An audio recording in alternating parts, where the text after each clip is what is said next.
Good evening, everybody. Carterville High School is where we're at on a Friday night. Southern Illinois River-to-River Conference game. 7 road games, Scott Hudson, to start the 2018 season. It's good to be home. It is, and this Carterville will only play 2 home games before January. This game here tonight against AJ, and then another conference matchup against Nashville next Friday night. So enjoy it while you can, Lions fans, because it's going to be January before Carterville is here at home quite a bit. I know. It's nice to be back. We're up in our perch here on the corner, and this is a good matchup tonight. Carterville coming off that 3-point win on the road at DuQuoin a week ago, and AJ comes in with an identical mark, 3-4 on the season, although they've got 1 loss in the conference column. And I like this matchup tonight and think it should be a dandy ball game. Yeah, I think so, too. I think both teams look at this game as a winnable game. I also look at this game similar to the way I did the DuQuoin game. DuQuoin came into the game last week, a similar record as Carterville, having some of the same problems as Carterville. But I think when you play a team like DuQuoin and AJ that are down a little bit this year from what they have been in the past, this is where those early games in the season against a Collinsville, against a Marion, a Mount Vernon, a Heron should pay dividends. You have played a tougher schedule than DuQuoin or this AJ team. This is where those tough games should pay off. Absolutely. Completely agree with you. This Lions broadcast is brought to you by the Bank of Carbondale's Carterville Banking Center. The Bank of Carbondale offers a variety of personal and business banking services. To find out more, go to their website. Check out tboc.com. Member FDIC, equal housing lender. Shane Hawkins talks about that exactly, that point that you made about the tough competition. Because I said to him a week ago Friday night, it's always tough playing on the road at DuQuoin. It's always a very physical game, and I feel like the Lions are battle ready for another conference game against AJ.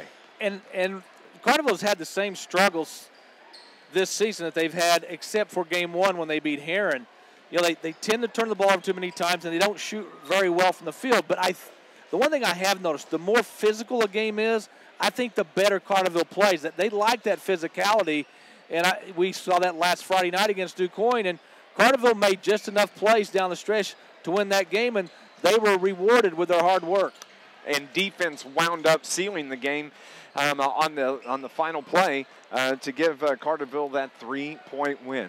I had a chance just moments ago to talk to head coach Shane Hawkins about this contest tonight against the Anna-Jonesboro Wildcats. Don't forget you can listen online at WJPF.com. You can also watch the game online. Just go to YouTube and search Anna-Jonesboro Wildcats at Carterville Lions 12, 14, 18, and you'll be able to watch and listen to the game. We're going to continue on a pregame show here as the Anna-Jonesboro Wildcats are in town to take on the Carterville Lions on News Radio WJPF.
Bring it to me.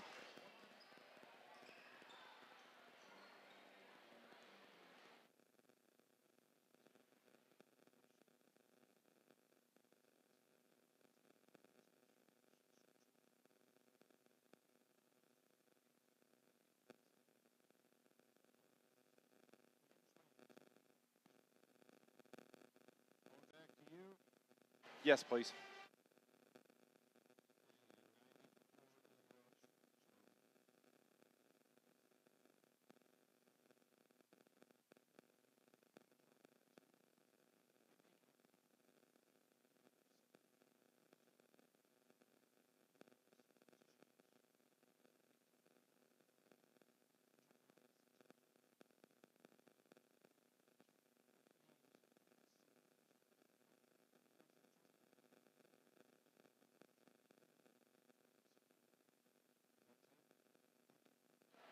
There you have it, Coach Shane Hawkins on our pregame show here this evening, and Coach seems pretty confident. He sounded confident. Well, I think he liked what he saw last week. You know, the Lions fought through some adversity in that game against DuQuoin, and it was on the road, and they came away with a win. You look for the positives. You got your first conference road win of the year under your belt. Now you come home and play 2 winnable games this weekend. Here in a conference game against AJ and at Trico tomorrow night. Carterville, come Sunday morning, could have a 3-game winning streak.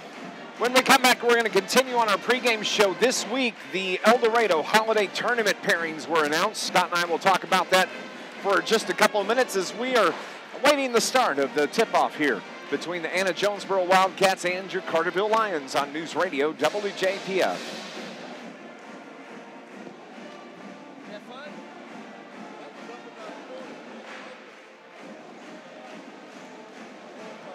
This is not the anthem break. You guys always get here before the JV game? I was off work today, so I was full. Where's the concession stand here? Right there.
Back at Carterville High School, it's Dave McKenzie along with Scott Hudson, where the Carterville Lions are getting ready to take on the Anna-Jonesboro Wildcats here in the second conference game of the season. And Scott, this week it was announced the Eldorado Holiday Tournament. Carterville's going to be playing in that. It kicks off on the 27th.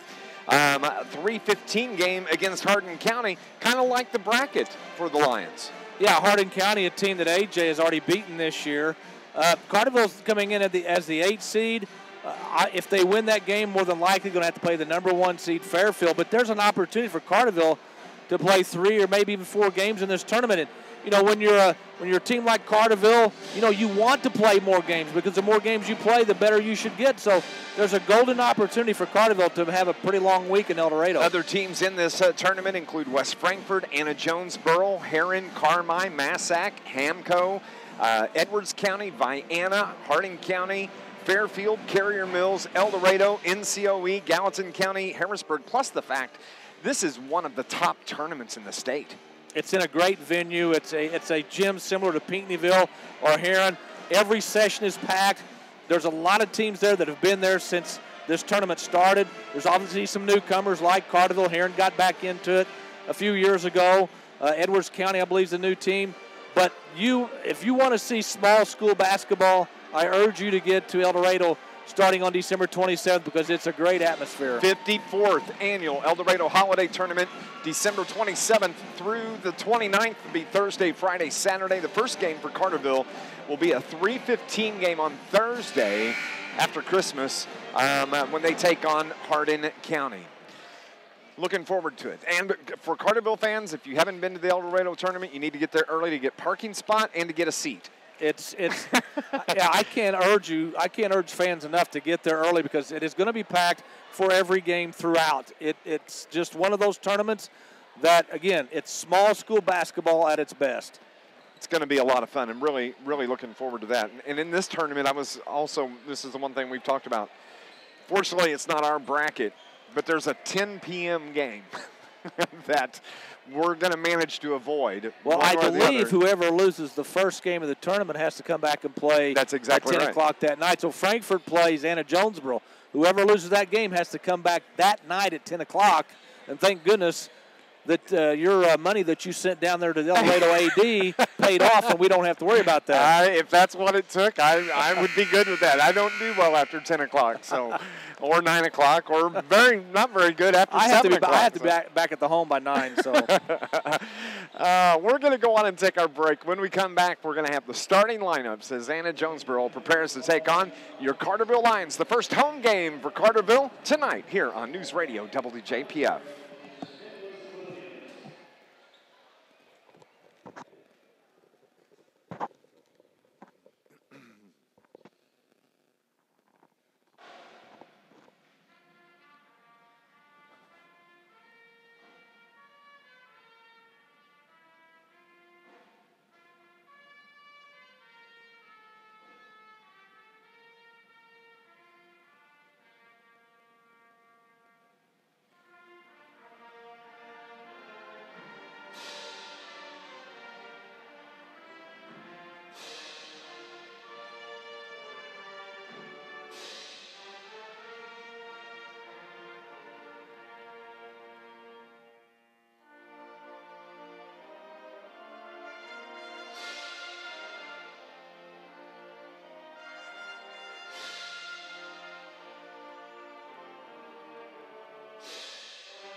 Back at Carterville High School, Dave McKenzie and Scott Hudson. Nice job by the national anthem by the Carterville High School band. Good crowd here tonight for the first home game for the Carterville Lions. The Lions come into this game with a 3-4 mark on the season.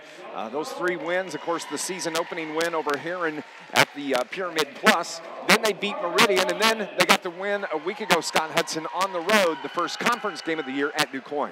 Well, it's a big win for Carterville in this program. You know, as we talked to Coach Hawkins after that game, you know, the thing that he was most proud of is that finally his kids were rewarded for their hard work.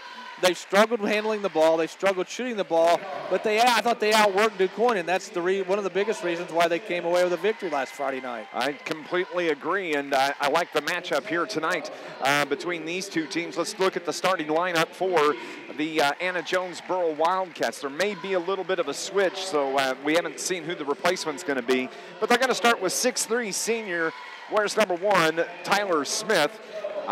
They're going to go with a 6-foot Carson Reynolds, wears number 3. They were supposed to start 6'2" senior Cameron Tweedy, who was playing in the JV game, and it looked like he tweaked a knee in that game. I don't see him on the floor. Well, I think that what the deal is, Dave, is the JV team has the same numbers as the varsity. So Tweedy is out. There is a number 2 out there. So you don't normally see that. Yeah. but they do have the similar numbers for JV and varsity. All right, then we'll go with number 2, Cameron Tweedy, the 6'2 senior. You also have Blake Pena, the 5'10 junior, wears number 12, and the big guy, 6'5 junior, Noah McFarland. So it'll be Smith, Tweedy, Reynolds, Pena, and McFarland for Anna-Jonesboro. Tyler Smith's their big guy, their big go-to guy, the 6'3 guard, leads them in scoring over 12 points a game and also leads them in rebounding with over 6 boards a game. Starting lineup being prepared to be announced by Ed Smith on the public address system here at Carterville High School. Austin Garby, of course, will be the starter. Austin comes in averaging over 9 points a game. The last game out at DuQuoin had 20. Big guy in the middle, runs the point, gets in the paint, does it all. That's Eli Downen, the 6'4 sophomore, averaging just over 6.5 points a game. Getting the start tonight, he'll run the point for Coach Shane Hawkins. That'll be Bryce Anderson. He's averaging over 5.5 points a game. Tyler Biddle, number 22, about 2 points a game for Tyler, and then the final starter, the senior, Dylan Moore, wears number 24. So the starters for your Lions, Anderson, Biddle, Garby, Moore, and Downen. And as we said, both teams come in with a record of 3-4. Carterville 1-0, tied for first in the River to River. Coming into tonight's, AJ is 0-1 in the River to River Conference. Yeah, what a game by Garby last week at DuQuoin. Both Moore and Downen got in early foul trouble, and Garby kind of took over on the inside. He's Mr. Muscle. He's hard to get out of the lane. He's very strong. And then, I keep waiting for Eli Downen, to just break out, have a breakout game with maybe a double-double. It's no fault of his because he's having to handle the ball. He really can't do a lot down low. But this could be a game where Downen maybe takes control of the game. We'll find out as both teams have received their final instructions from their coaches. Of course, it's Coach Mike Chamness for Anna-Jonesboro. It's Coach Shane Hawkins for the Carterville Lions.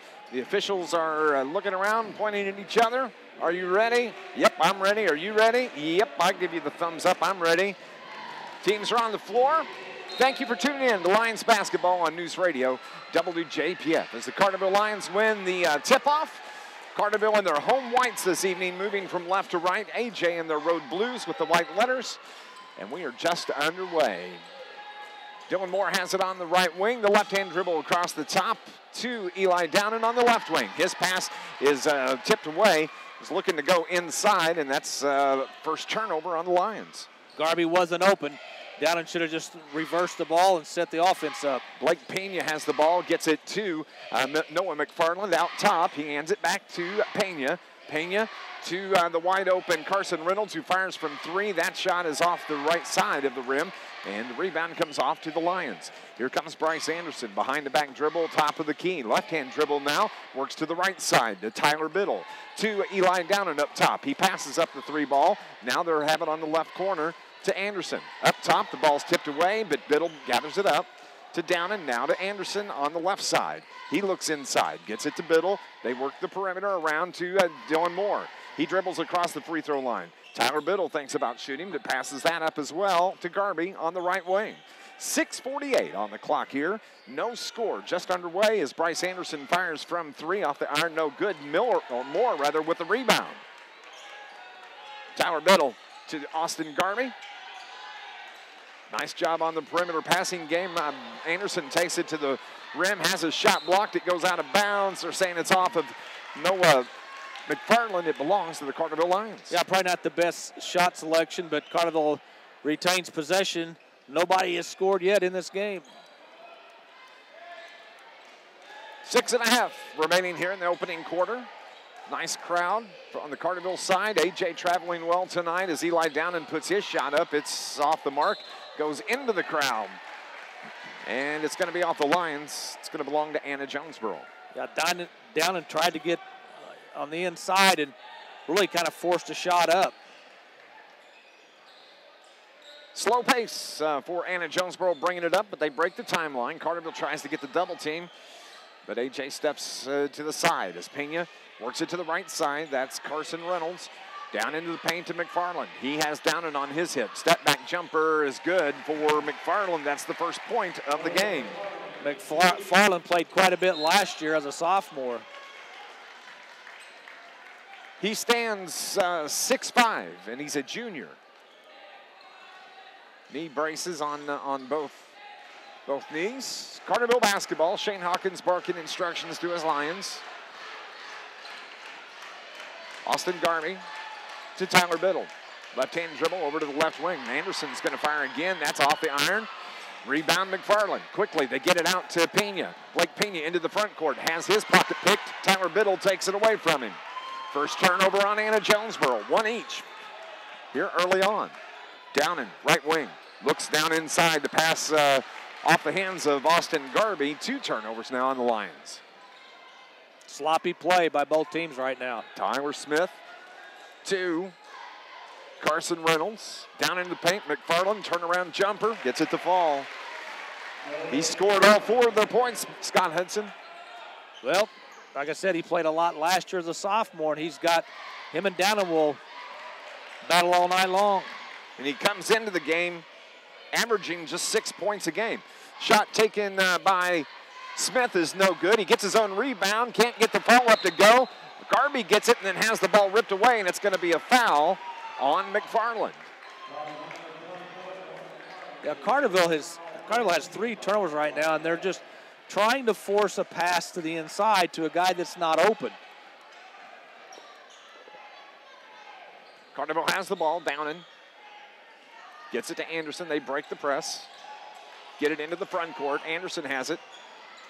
Downing's going to fire from 3. That's no good. Tipped around off of Tyler Biddle. He tries to save it into the crowd, but it's going to belong to the Anna-Jonesboro Wildcats. Carterville 0 for 5 from the field. 3 turnovers. Not the start Coach Hawkins was looking for. Lions broadcast brought to you by the City of Carterville. Mayor Brad Robinson and the entire City of Carterville, proud sponsors and supporters. Carterville Lions Sports, the last event they had, the Christmas in Carterville, I believe was another huge success. Another turnover on Anna-Jonesboro. And want to thank everybody for coming out and taking part in that event. 4:15 on the clock. It's a 4-0 lead. Anna-Jonesboro takes it away, but they miss the layup. The layup by Pena is no good. Carterville turned it over. That's 4 on the Lions, but they have the ball now after the missed layup by Pena. Biddle on the left wing. Pulls up the dribble, gets it to Bryce Anderson. He looks down low, gets it to Downing. Turnaround hook is good from Eli Downing. Carterville scores their first point of the game at the 3:50 mark of the first. Somehow, some way, they got to get down low and let him do what he just did. He's got that little baby hook down. AJ has it in the front court as Tyler Smith gets tied up. He throws the ball away, and it's another turnover. The 3rd now on the Wildcats. AJ is not taking advantage of Carterville's slow start, so this is an opportunity for Carterville to kind of regroup, reset, and take control of this ball game. Shane Hawkins talked about that 3rd quarter last week at DuQuoin when at the end of the 3rd, DuQuoin hit that big 3, and then when the start of the 4th, the Lions had 3 consecutive turnovers on their first 3 possessions, and they were able to overcome that. They have the ball now. Dylan Moore gets it to Luke Stritzel, who just checked in. Also on the floor, Connor Hawkins, who got in. Pass to Garvey is tipped away. He's frustrated. You can see wasn't a very good pass as he heads back the other way. Blake Pena with the right-hand dribble around to the right wing. Gets it to Reynolds. Reynolds, top of the key to Smith. They work it around toward the left side. Look for that backdoor cut. Pass not there. Pena puts the ball on the floor. He gets slapped by Luke Stritzel on the wrist. That's going to be a foul, the first team foul on the Lions. Now Stritzel came over to help out, tried to double team, and got a little bit more arm than he did ball. Anna-Jonesboro ball. They're up 4-2 at the 3-minute mark here of the first quarter. Dave McKenzie with Scott Hudson on NewsRadio WJPF. Up top, Tyler Smith between the circles. Gets it to Zach Overstreet, who just checked into the ball game. To Pena, the ball off of his knee, but he gathers it back in behind the back dribble, takes it in the paint, fires from about 15, and that's good from Blake Pena. Nice move by the guard. Pressure applied in the backcourt by the Wildcats, but the Lions break the press across the timeline. Hawkins has it. Gets it to Stritzel to the left corner, down to Garvey. His first real touch of the game as he gets slapped, but he traveled before He tried to take the shot, another turnover, 6 on the Lions here in the first quarter. Yeah, we sound like a broken record, I know, but turnovers and poor shooting, again, has reared its ugly head. Carterville averages 19 turnovers a game. They average, 42 points scored, and they allow 55 points over the course of the first 7 games. Pena runs into the double team. The pass over the top. Now open right wing. The 3 ball is good from Zach Overstreet. Man, that was a sweet shot, as it is now a 9-2 lead for Anna-Jonesboro. Quickly, that lead is ballooned as Carterville gets it across midcourt.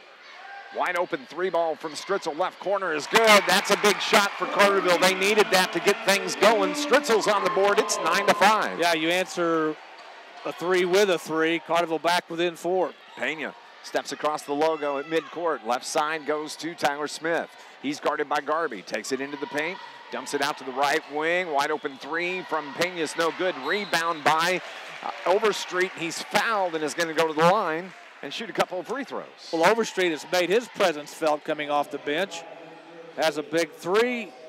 Now you've got an offensive rebound and gets fouled going up for the shot. And Overstreet, he averages just over 3 points a game. Overstreet is at the line shooting 2. First one is on the way. Gets it to roll. So he's got 4 points so far. This Lions broadcast brought to you by Southern Illinois Healthcare, dedicated to the communities we serve. Call toll-free 866-744-2468 or go to the website, SIH.net. Like the big heads of Coach Drest and Shane Hawkins down in the student section. I'm glad they don't have ours. Oh, my gosh. Me too. Me too. As Carterville gets into the front court, 11-5, a 6-point Wildcat lead. Bryce Anderson fires from about 12. Good for Anderson. His first bucket of the game. It's a 4-point lead. Carterville's hit their last 3 shots from the field. Starting to heat up a little bit. 1:09 on the first quarter clock. Nice pass from Pena as he gets it to Belcher. Nate Belcher, his first bucket of the game. He just came in with 57 seconds remaining. The ball is out of bounds. It'll be Carterville's ball, or actually going to call a foul on AJ. Number 40, that's Belcher, who just scored his first bucket of the game. So 2 team fouls each here in the first quarter. 13-7, AJ lead. Carterville basketball. On the floor, Downen, Anderson, Biddle, Moore, and Luke Stritzel. Nice move from Eli Downen. Left-hand layup is good. He's got 4. Man, I like what you said in the pregame. Maybe we can get him going. Maybe get another double-double out of him. Yeah, he's the guy that can dominate on the inside if he's given the opportunity. Shot from Pena just inside the arc, no good. Downen with the rebound for the Lions. Into the front to Tyler Biddle. He misses the layup. It's Stritzel that gets the rebound, and he gets fouled and is going to go to the line and shoots 2, and that's good hard work by the Lions on the boards on both ends. Yeah, good job by Stritzel to come in, and Biddle missed what we call a bunny, but Stritzel kept the ball alive. Now he's going to go to the free throw line and maybe cut this 4-point lead, a 4-point deficit to just 2. He's got 3 points already, hitting that big 3-pointer from the corner. His first free throw is on the way, and it's good. This Lions broadcast brought to you by Charlie's Air Conditioning and Heating in downtown Carterville for over 30 years. A certified York dealer. Service all brands. Call 985-2502 or go to charliesairconditioningandheating.com. You know who's in the house? Yes, I do. Luke Ford. Luke Ford is in the house. Second from Stritzel is good.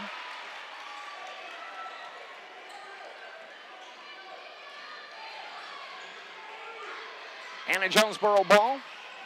Pena has it, 10 seconds on the clock. Down low, they get it to Tyler Smith, his first bucket of the game. It's a 4-point lead, 15-11. Carterville, a chance at the buzzer, off the back of the iron, no good. 15-11, Anna-Jonesboro has the 4-point lead. Second quarter action is next on News Radio WJPF.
15-11 the score as we head to the second quarter.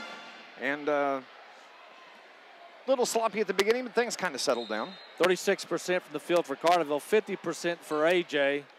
And most of AJ's points, except for the 1-3, have come inside the paint. Carterville's defense has got to pick it up a little bit. AJ has the ball to start the second quarter as Reynolds has it. And he gets the pass over to Tyler Smith, and we have a whistle and a foul. That may be on Stritzel, and if it is, that's number 2. It is on Stritzel, and that's number 2. Or, excuse me, that's, yeah, number 2. Third team foul on the Lions. AJ has 3 team fouls as well. Pena has it. Now to the right side to Reynolds. Back to Pena up top. Now to Overstreet, who scored early in that quarter coming off the bench. We have another whistle and a foul. I think he stepped out of bounds. Out of bounds. Turnover on Anna-Jonesboro. I had AJ for 3 first quarter turnovers. Carterville with 6 first quarter turnovers. Checking into the game. Garvey's back in. Now on the floor for the Lions. Dylan Moore. Carson Pearson seeing his first action so far. Tyler Biddle with the left-hand dribble. Around the top, down low to Downen. Double team there, has the ball stripped away. Garvey does a good job to get it. Downen gets it. Now to Pearson. Wide open 3 from Tyler Biddle. Off the iron, no good. As Garvey fights for the ball. Throws it back in, and it goes right to Cameron Tweedy. Quickly the other way, Tyler Smith. Shake and bake on the left elbow. Has to kick it out top. That's where you find Carson Reynolds. Now down low to Tyler Smith. Weaves his way, bombs his way in, gets the bucket. We've got a whistle. And what? It's a uniform thing. I think they're going to say he's maybe bleeding. Austin Garvey has some blood on his back, on his jersey, so the official has to take him out. But that was Tyler Smith that got the bucket. He's got 4 in the game. Mount Vernon leads Centralia at the half, 26-16. Well, I guess they're going to wait till he comes back in the game, which normally you'd have to substitute on something like this, but because Carterville only has, here comes Garvey. They put a Band-Aid on him. When we were kids, methylate, put the burning stuff on the back on it, you know. Mom would have to blow on it. That's right. But then you went out and you were all right. Wonder if they use that anymore. We'll have to ask. I bet some form of that. Cost $500 for a tube. Exactly. Or a bottle. 6:51 here in the second quarter. Carterville basketball, they're down 6, 17-11. Carson Pearson running the point, has his pass tipped away. First turnover of the second quarter. We have a whistle at the mid-court mark. I guess it was tied up. Possession belongs to, well, the arrow says Lions. Well, I think it was a kick. I think it was a kick ball. Kick ball. So, but Carterville with 7 turnovers already in this game, and boy, you just wonder if at what point will they be able to handle some pressure and get off some good shots. Toward the right wing, Carson Reynolds. Up top, it goes to Overstreet. Now to Tweedy, to Pena. His pass way too high. Into the second row as it was over the head of Carson Reynolds. That's the second turnover on Anna-Jonesboro in this quarter. 6:15 on the clock, 17-11. AJ with the 6-point lead.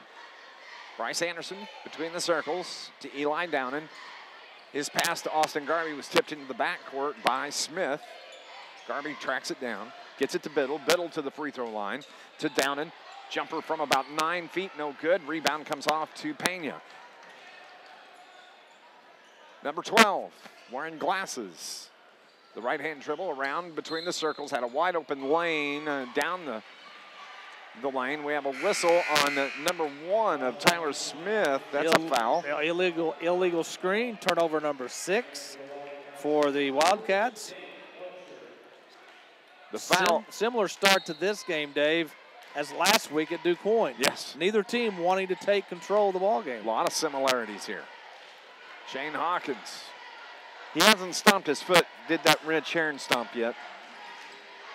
I'm sure it's coming, though. Oh, it's coming, and we'll hear it. Garby drives down the right side, puts the shot up from the right block. A blocking foul is called on Cameron Tweedy. Yeah, they're going to count the basket. Now the bucket was good. Garby's going to go to the line and shoot a free throw for the and one. Austin, 20 points against DuQuoin a week ago. He's had 2 20-point games this year. Well, if the officials let the players play underneath, that's to Garby's benefit. He loves to be physical underneath. He misses the free throw. Down and gets the rebound, but he travels with the basketball, trying to little hook shots. Again, Dave, there's a situation where you got the offensive rebound. Don't force anything. Set up your offense, run your sets, and get a good shot off. 4-point lead now, 17-13. 5:24 on the clock in the first half. My gosh, we got alum all over the place tonight. Braden Basilian is in the house, U.S. Marine. As the shot from AJ, the three-pointer was no good. Austin Garby has it in the front court, puts the ball on the floor, battled for him, and AJ comes away with it, and a timeout was called by Coach Mike Chamness. And it's going to be a 30-second timeout. We'll take a break as well. It is 17-13. Anna-Jonesboro over Carterville here on NewsRadio WJPF. Yeah.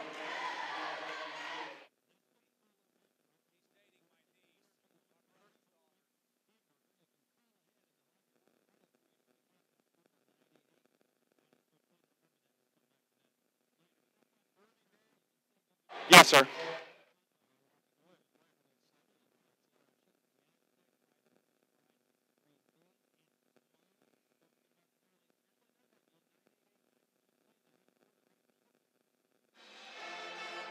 Carbondale leads Cahokia 14-7 after the first quarter. Here it's 17-13. Anna-Jonesboro the 4-point lead at the 5:03 mark here of the first half. Well, Carterville gets the ball on a turnover, brings the ball up the floor, and turns it over themselves. They got 9 turnovers. Carterville's just not taking advantage of these gifts they're being given. Anna-Jonesboro in the front court has their pocket picked. Here comes Dylan Moore. The right-hand layup is good from Dylan Moore. His first bucket of the game. Carterville's pulled to within 2 at the 4:41 mark. Across midcourt, Tyler Smith works to the right side. Drives, puts the shot up off the right block, gets the bucket, and they're going to give the blocking call to Luke Stritzel. That's going to be foul number 3 on Luke Stritzel. And going to the line is going to be Tyler Smith to complete the and one. You have to stop the dribble drive before he gets to the lane. He started on the perimeter and went straight to the lane, and nobody came over to stop him until he got to the paint, and then they fouled him, and he scored anyway. As he misses the chance for the and one, he's got 6 points in the game. It's back to a 3-point lead, or excuse me, a 4-point lead. Down low, Eli Downen. Little turnaround hook shot is good for Downen. He's got 6. He had 4 in the first quarter.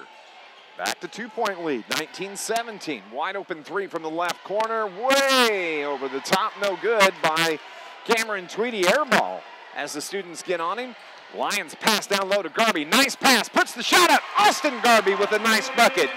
He's got 4. Give the assist to Cameron Pearson, or excuse me, Bryce Anderson. And Carterville's hit their last 4 shots from the field. They're starting to heat it up. It's all tied at 19, the 3:49 mark. On the left wing, Tweedy. He puts the floater up off the front of the iron. Rebound to Garby. Outlet pass to Dylan Moore. Out ahead of everybody. Left-hand layup gets it to go. Nice transition game by the Lions. 4 for Dylan Moore. 2-point lead for the Lions. If the break's there, take it. They are definitely quicker than Anna-Jonesboro. As Blake Pena drags his foot for Anna-Jonesboro. 4 turnovers on AJ here in the second quarter. That's 7 total. And Carterville a chance to extend this 2-point lead.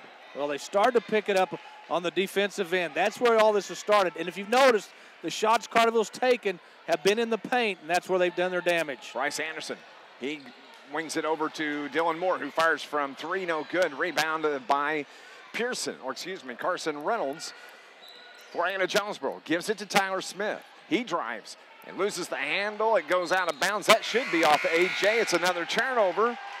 The ball belongs to the Carterville Lions.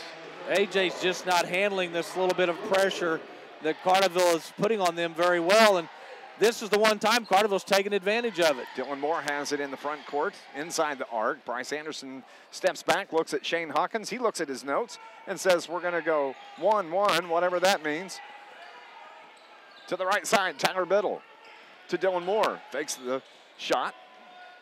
Gets it to Garby, back to Biddle, back to Moore. Now wide open left wing, driving the baseline. Eli down and his shot off the bottom of the iron. Gets it back, has his pass tipped away. AJ takes it the other way. Dwight Pena with the finger roll. He's got 4. All tied at 21, and Carterville turns the ball over again. 11 turnovers now. Carterville had all the momentum, and now it's shifted just that quickly. 2:13 on the second quarter clock. Into the front court. Overstreet has it. Between the circles up top, that's Reynolds. Gets it to Smith. Smith over toward the right side. Pena. Head fake. Shoots from 15 off the iron. No good. Rebound Tyler Smith. Kicks it out to the right wing. Overstreet just fires away off the front of the iron. That was short, and the Lions get the rebound. 1:45 on the clock. Devin Moore into the paint. Little floater. No good. Rebound Overstreet for Anna-Jonesboro. Not a good shot by Moore. Need to settle down. Got to settle down. Run your offense. 1.5 remaining. All tied at 21. River-to-river conference action here at Carterville. Tyler Smith takes it into the paint. Little 8-footer off the back of the iron. No good. Garby with the rebound. Outlet pass to Anderson. To Tyler Biddle. He takes it to the low block. Has to turn around. Needs some help. Gets it to Garby. Now wide open 3 from Devin Moore is no good. Rebound off of Tyler Smith. And quickly across midcourt. Smith. Right wing. Pierce. Pena rather. Down low to, that's Williford that just checked into the game. That's his first bucket. He comes in averaging about a half a point a game. He's got 2, and AJ has the 2-point lead. 47, 46, 45 on the clock. Eli down in left wing for the Lions to Devin Moore. Tyler Biddle going to slow things down. Carterville's going to hold for the final shot as Pena comes out on Biddle. Picks him up defensively. Hands it off to Bryce Anderson. Left-hand dribble between the circles. Backs it up. Shane Hawkins giving instruction. Now to Biddle. 23, 22, 20 seconds on the clock. They'll move at about 10 seconds remaining. Bryce Anderson goes over, takes the ball at the 13-second mark. Now with 10 going on the clock, over to Tyler Biddle. Devin Moore's wide open for 3. That's off the front of the iron. Down in the rebound. Put back good. And it's going to go to the line and shoot for the and 1. Downan's been aggressive tonight. He hasn't made the best decisions passing the ball, but Downan already has 6 rebounds in this game, and he's starting to assert himself underneath. 8 points and a chance for 9 here with 3.3 seconds left. Being aggressive on the rebound and going right to the hole. And he gets rewarded with a chance for the 3-point play. Free throw is good. That's 9 for Downan. Into the front court. Pena fires at the buzzer, no good. And Carterville has a 1-point lead, 24-23 as we head to the half. Coming up, your SIH halftime show here on News Radio WJPF.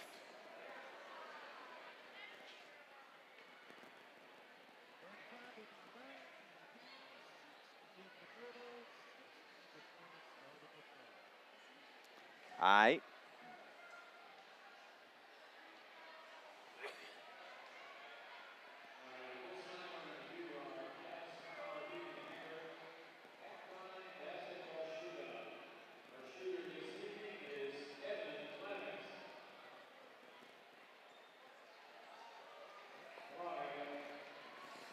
What's up? Good to see you, man.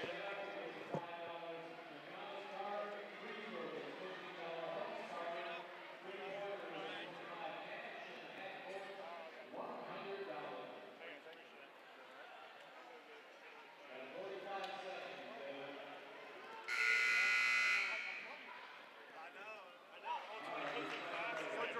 guys go dress. Let's go play. So we can win. Our team's stacked, isn't it? We got some big dudes. I got a game a lot of height. Yeah, we do. A lot of physicality. Jeez, we don't like that.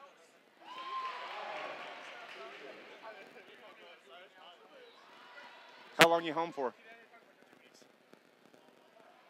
We have to get together. Me too. Hey, after Sunday, I get 2 weeks off. I got games probably Sunday. R.I.P. this dude, man. What up, baby? Welcome back to Carterville High School, where we're at the half. 24-23, Scott Hudson, and Carterville settled down a little bit. Played a good first half, though. We're leading by 1. Yeah, played a good second quarter, and I think part of it was they played a little bit more aggressively on the defensive end, and they started making their shots, mainly because they were getting those shots in and around the paint. Eli Downing really came alive in that second quarter. Carterville still got to do a better job of taking care of the basketball. First half, Carterville 11 turnovers, 9 for AJ. Carterville out-rebounded AJ 15-8. Downing led the Lions with 6. Smith, who leads this team in rebounding, he had 3 to lead the Wildcats. Shooting from the field, very much like this score, it's very close. Carterville 42% from the field, AJ 43%. When you look at the scoring leaders here from the first half, let's start first with Anna-Jonesboro. Tyler Smith, who averages 12.5 points a game, has 6 heading into the half. It was Zach Overstreet in a short burst there in the first quarter. He wound up with a 3 and 2 free throws. He's got 5. Blake Pena has 4 points. Noah McFarland, who was hot early for a couple when he right off the get-go there at the beginning of the game, he's got 4. To Kavion Williford has 2, and Nate Belcher has 2 for Anna-Jonesboro. 23 first-half points for Anna-Jonesboro Wildcats. Leading scorer for the Carterville Lions is Eli Downing. He comes into the game averaging 6.5. He's got 9 at the half. Hard work on the boards, putting it back. That's how he scored his points. You have Dylan Moore that had 2 field goals. He has 4. Austin Garby, 2 field goals. Bryce Anderson has a field goal. He's got 2. And Luke Stritzel has hit a 3-pointer and 2 free throws. He's got 5 in the game. Carterville scores 24 first-half points. If you didn't tell me where I was at tonight, I would think I was in DuQuoin again, because this game is similar. It's almost identical to last weekend's game against DuQuoin, where neither team wanted to take control. You look at Carterville shooting in the first half. They missed their first 5 shots of the game, then hit their next 4, then missed their last 2 in the first quarter. Second quarter, they missed their first 2 shots, made their next 5, and then missed their next 5. I mean, it's feast or famine for Carterville if they could ever get on a roll. Now, I will say this, 42% shooting at the half is much better than what Carterville normally shoots in a half. So that's a positive. Althoff leads Marion at the half, 24-22. Let me check a couple of other scores. Murfreesboro leads Heron 20-19. That game is at the half. And let's see here. I guess that's the only other game I've got there. It's like alumni here tonight, too. Alumni night here for Carterville. Luke Ford is in the house. Justin Johnson. Let's see here. Who else? Braden Basilian's here. Ton of people around. Dylan Valerius is here. So good crowd here for the Carterville Lions' first home game of the season. We're going to go on and take a break. We're on our SIH halftime show. Carterville leads it here at the half, 24-23 on NewsRadio WJPF.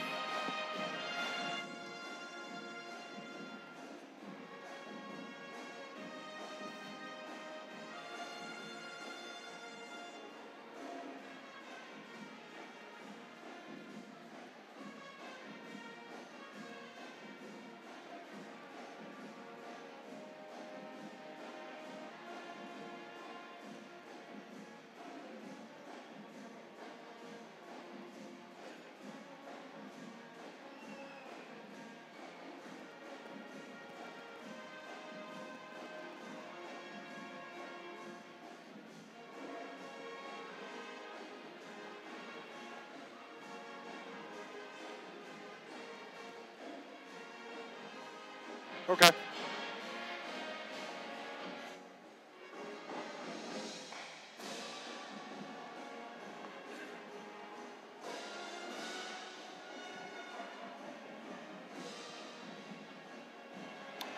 It's 24-23. Carterville, the 1-point lead over Anna-Jonesboro. It's your SIH halftime show brought to you by Southern Illinois Healthcare, dedicated to the communities we serve. Call 866-744-2468 or go to SIH.net. I like how this second half is shaping up for Carterville. And you said it earlier in the first half, Scott. There are a lot of similarities between this game and the game a week ago at DuQuoin. There are similarities, but one thing that is different in this game and has helped Carterville, this 1-point lead at half, is the play of Downen, especially on the inside. He's been more active down around the paint. I think part of that is Carterville's guards have done a decent job of handling whatever little pressure AJ's putting on. Most of the turnovers, quite honestly, have come from Garby and Downen trying to pass the ball, make forced passes. But Downen, once he's got the ball in low, along with Garby, that's where the Carterville Lions have done their damage tonight. See, at least he's not having to work so hard to bring the ball up. He can get down in the paint and do what his job is. He's the big guy. He should be in the paint. And when you get, if they could ever get Garby and Downen going at the same time where they're feeding off each other and the guards are getting the ball into them, man, this team could be tough. And for whatever reason, McFarland did not play a lot in that second quarter. I mean, he started the game, and McFarland's the one big guy that can match up with Downen very well, but he was out of the game, and I think maybe that's why Downen was able to get the ball in the paint a little easier than maybe he did in the first quarter.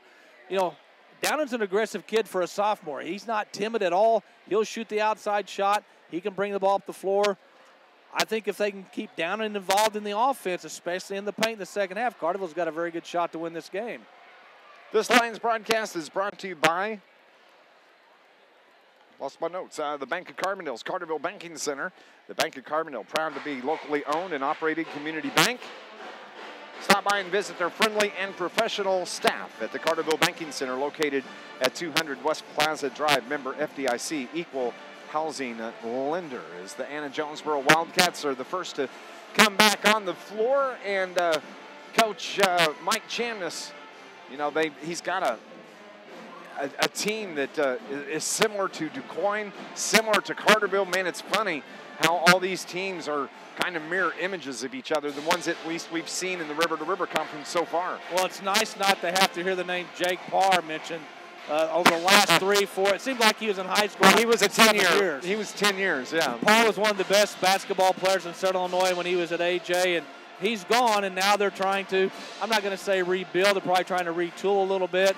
Smith's a very good player. Of course, McFarland's got size, but this is not the same AJ team that we saw last year, and quite frankly, this is a game that Carterville should win. If they just do a better job at taking care of the basketball, they're going to win this game. But they cannot get caught up in a track meet, because I think both teams found out in that first half that's not their style of play. When AJ tried to run, they turn it over. When Carterville tried to force things, they turn it over. I think both these teams are more a half-court team. I agree. We're going to go on and take our final break on our SIH halftime show. When we come back, third quarter action. Carterville leads this, heading to the second half, 24-23. More Lions basketball coming up next on News Radio WJPF.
Welcome back to Carterville High School. My name is Dave McKenzie. My partner, Scott Hudson, 24-23. And Scott, tomorrow night, you're abandoning me.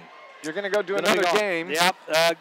Gotta help out where it needs to be, done. And unfortunately, I will lay everything on your shoulders tomorrow night. Okay. You're going to Trico to play the Pioneers. Campbell Hill. Campbell Hill. Again, I said this before the game. This was a great opportunity this weekend for Carterville to have a 3-game winning streak going into the Nashville game next Friday night. I'll be doing the Hare and Pinckneyville game up at Pinckneyville. Mike Murphy's going to be on assignment, so we're having to do a little switching and maneuvering. But I will be thinking about you. I'll be thinking about the Carterville Lions, and hopefully you can bring them a victory tomorrow night. And if I go to the Amish store over there and get a sandwich, I'll bring one to you. All right, you got a deal. I'm going to try and get over there in time to get me a sandwich at the Amish store in Campbell Hill. Good stuff. 24-23. It's a 1-point lead. And, yes, I said sandwich. That's how it's supposed to be said. That's the way it's supposed to be said. Cold cut potato, potato. What does it matter? This Lions broadcast is brought to you by Charlie's Air Conditioning and Heating in downtown Carterville for over 30 years, a certified York dealer. And they service all brands. Call 985-2502 or go online. Visit Charlie's Air Conditioning and Heating.com. Final words from Coach Shane Hawkins to his Carterville Lions. He's got to be happy. I bet that was a good locker room at the half. I bet there were some stinkers in there early in the first 7 games, but that had to have been a good halftime chat. Well, they played a much better second quarter, and that's why they had the 1-point lead. Now they have to continue that here in the third quarter. I think this is where Carterville needs to take control of this game. Carterville has the ball to start the second half. Moving from right to left now. Don't forget you can watch on YouTube if you would like. Go to Anna-Jonesboro Wildcats at Carterville Lions. 12-14-18. Bryce Anderson, right-hand floater in the paint, no good. Gets his own rebound. Kicks it out top to Dylan Moore. It's the original starters. The ball goes out of bounds off of Cameron Tweedy's foot. But it's Garvey, Moore, Downen, Biddle, and Bryce Anderson.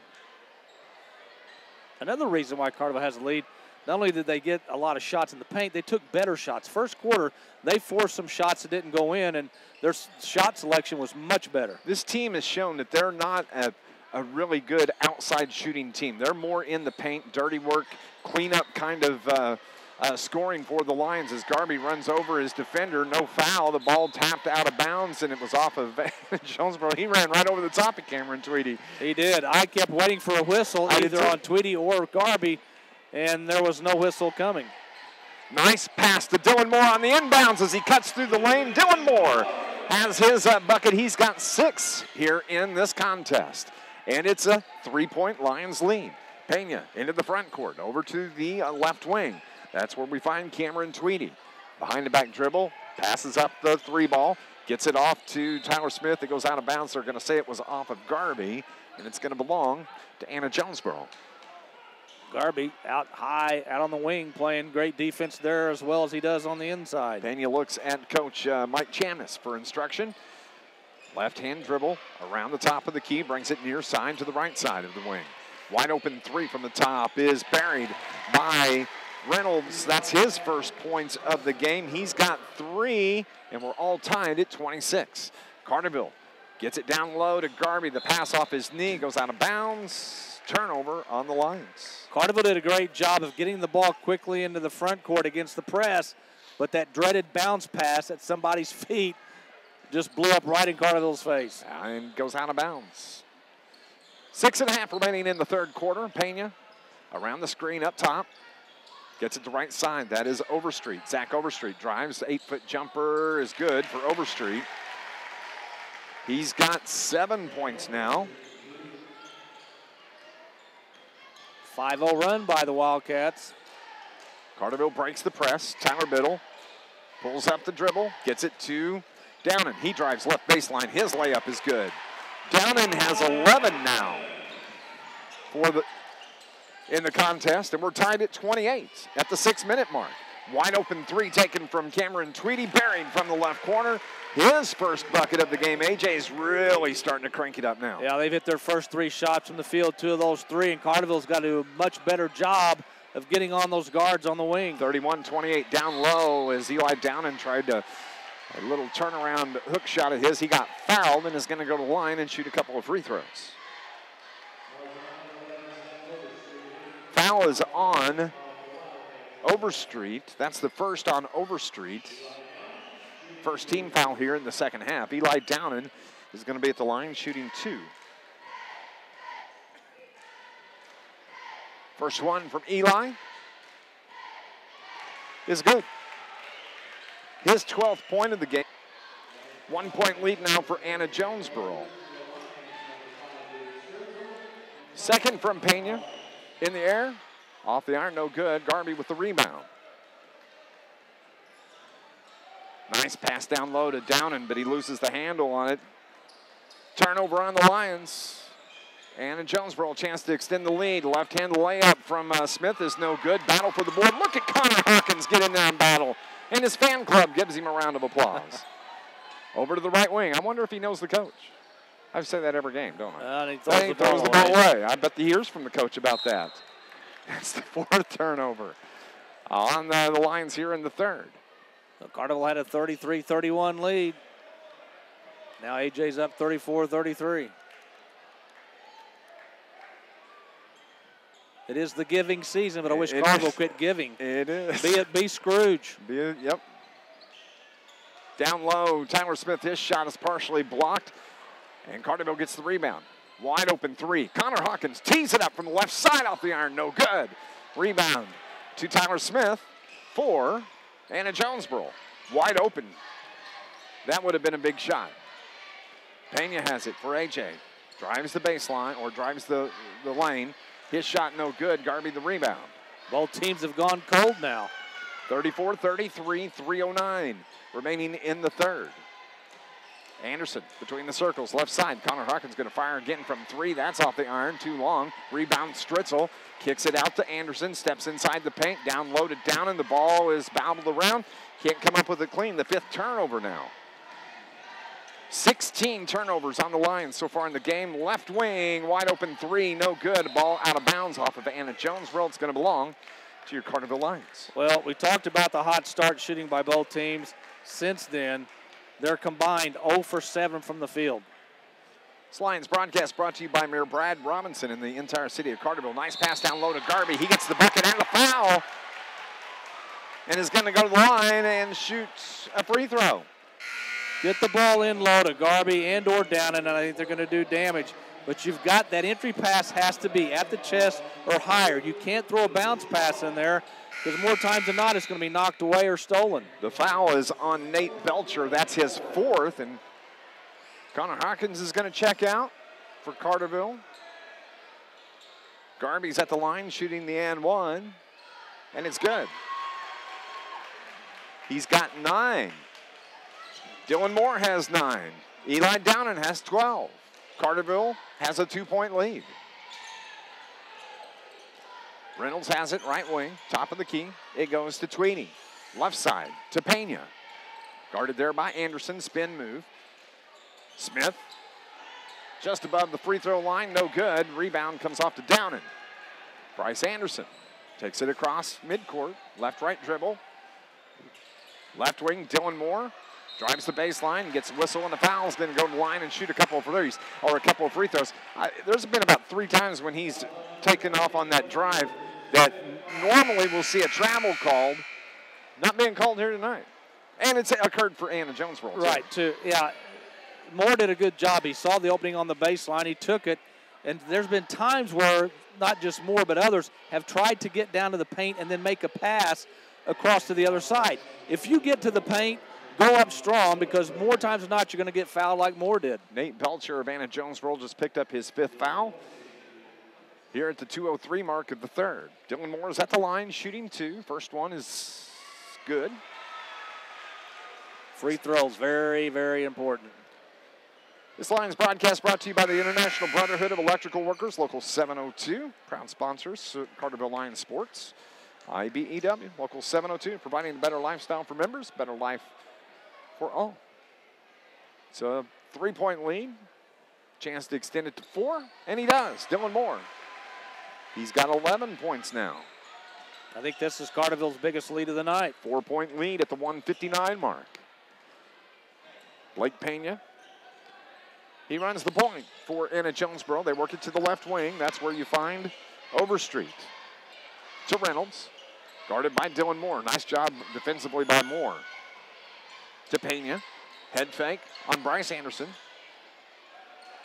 To Tyler Smith, the 6'3" senior with the basketball. Spin move across the top. Leaves it for Overstreet. Fires from three. Wow. Man, he's a dead eye, isn't he? That was from NBA range almost. As Overstreet, he's got 10 now. Garby with the reverse layup. And Garby gets the bucket. He's got 11. 3-point lead for the Lions, 40-37. Just over a minute remaining here in the third. To Overstreet. Don't let him shoot. Bump foul by Luke Stritzel. That's going to be, I believe, better wait. It's going to be the third on Stritzel. Ball belonged to Anna-Jonesboro on the baseline. Into the game now. Jacavion Williford. Tacavion, not Jacavion. Pena. Down low to Williford. Spin move at the top. Gets it to Overstreet. To Pena. Now to Reynolds. Left wing. Overstreet fires from three. Rims in and out. No good. Pena, the putback is good. He was in the right place at the right time. Ball deflected off of down and right to him. 37 on the clock. Carterville a 1-point lead. Looks like they're going to hold for the final shot. Dylan Moore has it. Right-hand dribble to Tyler Biddle. He looks inside, puts the ball on his right hip. Left hand on his hip. Has to switch over, 17-16. Again, they'll move at the 10-second mark. Now Bryce Anderson. He sets the offense for the Lions at the 10-second mark. Up top, guarded by Pena. Gets a pick. Left wing. Wide open three from Dylan Moore. Short. No good. Rebound to Anderson. Can he get the shot away? He does, but we've got a whistle and a foul. And it's going to be on number 12. That is Pena. His first. The Carterville's going to have a chance with 1.4 seconds left. And I think we're going to have a timeout. We do have a timeout. 30-second timeout called by Shane Hawkins. When we come back, can Carterville score heading to the fourth? We'll find out next on News Radio WJPF. 30.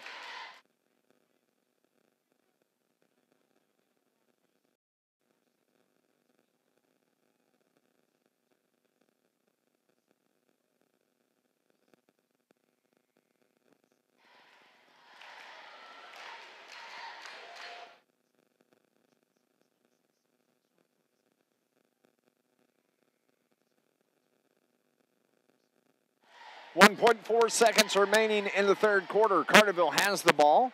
They'll have it on the side right in front of the Carterville bench and a chance to score and extend this 1-point lead heading to the fourth. Well, it has to be a catch and an immediate release.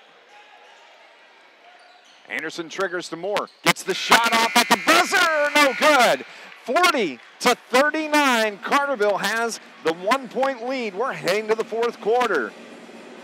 Fourth quarter action next on News Radio WJPF.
Welcome back to Carterville High School as we head to the fourth quarter. Carterville clinging to a 1-point lead, 40-39. Carterville shot 50% from the field in the third quarter, 46% for AJ. What has kept AJ in the game, they hit 3 threes in that third quarter. Carterville did not hit any. AJ has the ball to start things off here in the fourth. Moving from left to right in their road blue uniforms. Pena gets the ball down low. Smith, his shot was contested by Eli Downen. They're going to call Downen on the foul. That's going to be the first on Eli, but that was a good defensive play right there. We'll take that. Yeah, he must have got him with the body because he didn't get him with the hand or the arm. But Smith, who is AJ's leading scorer, is going to go to the line and try to give the Wildcats the lead. Did he hit that? He made it. Got the first. That gives him 7 points here in the game. Second one from Smith, off the iron, no good, and the rebound controlled by Tyler Biddle. Marion, Althoff leads Marion 46-35. Carterville has the ball in the front court. Dylan Moore, spin move on the left wing. Top of the key, it goes to Biddle. Anderson's going to fire from three. Big shot, Bryce Anderson. That's what I'm going to start calling him, Big Shot Bryce. Carterville extends the lead to 3, 43-40. Wide open three passed up by Cameron Tweedy. Now the three ball up top from Pena is no good. Down and another rebound for the Lions. Into the front court, Bryce Anderson. Lob pass down to Garvey on the low block. Gets the shot up, misses it, gets his own rebound, gets battled, and he gets fouled from behind. Think that's going to be on Tyler Smith, the second on him. Yeah, Garvey just couldn't get it up and over the rim, but he kept it alive. Garvey now has 10 rebounds. Downen has 9. Carterville basketball. Wide open three from Anderson. Left wing, off the iron, no good. And it's Smith that comes down with the rebound. 43-40, 6:50 on the clock. Remaining in the game. Smith guarded by Tyler Biddle. Pena thinks about shooting, passes it up. Bryce Anderson on him, a switch up top. Overstreet fires. That's the first three he's missed tonight. And Carterville comes away with the rebound. The other way, Anderson, spin move. Nice pass to Garvey. Down low, somebody has to gather it up. Dylan Moore does. Takes it to the rack. Wide open layup. Good for Dylan Moore. Yeah, nobody came over to shut off Moore. And he just took it to the hole and scored off the glass. 13 for Dylan Moore. It's a 5-point lead, and a timeout is taken by Mike Chamness of Anna-Jonesboro. He's not happy. We're going to come back in 60 seconds. It's 45-40. Carterville, the 5-point lead here on NewsRadio WJPF.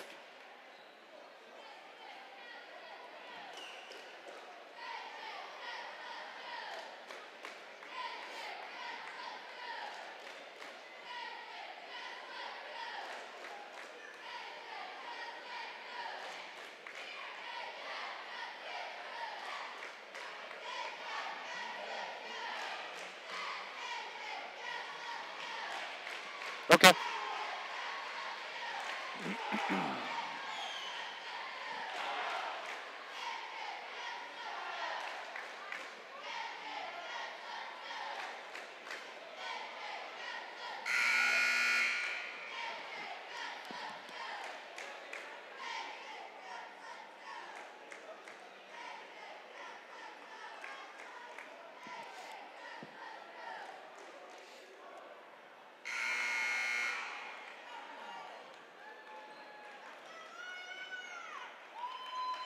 A week ago, Carterville got their first conference win over DuQuoin on the road, and here they lead it by 5 at the 6:19 mark of the fourth quarter. Well, they've done a good job of creating some things offensively, making a few baskets that hadn't been going in earlier. Now they just got to play good defense. Anna has the basketball. Left wing, that's Pena, looks down low. Right-hand dribble, top of the key, guarded by Anderson. Shake and bake by Pena, leaves it for Smith. Spin move at the left block, doesn't get the finger roll. Battle for the board, and a foul is going to be called on Carson Reynolds, his first, as he went over the back of Austin Garvey. Smith won't miss very many of those. But Garvey in the right place, the right time, as he always is. He had the position. And Carterville now with a chance to extend their lead to 7, or dare I say 8. Hey, Anderson across midcourt. Left wing to Dylan Moore, to Anderson, right side. Tyler Biddle looks to dump it down low. Now they swing it around to Moore. Left wing, right-hand dribble to the elbow. Leaves it for Anderson. And he walks. A whistle and a travel. Carterville has 6 turnovers in this second half. Had 11 in the first. I've only got AJ for 1 turnover in this second half. I'm the same place. That doesn't happen often. No. Not in high school basketball. 5.5 remaining. Anna's basketball down low. They get it to Reynolds. He has, I don't know what he was doing, trying to pass, trying to shoot. He goes out of bounds. It belongs to the Wildcats. Lions broadcast is brought to you by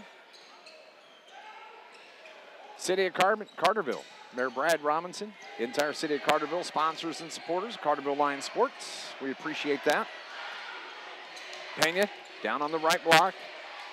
Loses his glasses and I think I call foul on Downen, who has the size advantage on Pena, left his feet too early. If he just stays on the floor and waits for Pena to go up, he swats that ball into the third row. Pena's at the line shooting 2, misses the front end. The first one. Still a 5-point lead for the Lions, 5-17. Second from Pena is good. He's got 10 points in the game. Right at his season average, 10.4. Biddle skip pass to Devin Moore, left wing. Right hand dribble. Now to Biddle. Looks down low. Pass is tipped out of bounds by Tyler Smith. It's going to belong to the Lions. Carterville can be patient on offense. They have the 4-point lead. Let the clock run. Unless you've got a good shot, don't force anything. Lions basketball baseline. Anderson triggers out top to Eli Downen. Down into Biddle, right wing. Left hand dribble. Across the top. Dylan Moore. Biddle thinks about shooting. He's not been shooting a whole lot.